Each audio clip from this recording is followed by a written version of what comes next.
penyebab, dampak, dan juga solusinya. Saya ingin mendengar nih komitmen dari teman-teman mengenai topik yang sudah kita bahas ini.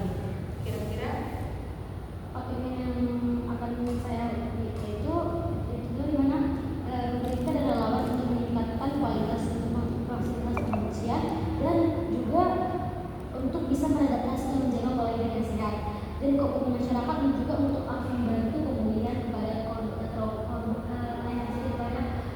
korban apalagi trauma.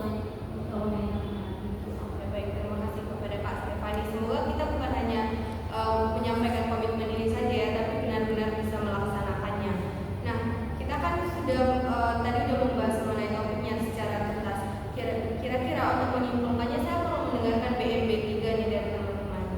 Mungkin dari Kak Jasmine. Untuk berpikir bahwa hidup cukup adalah kebutuhan.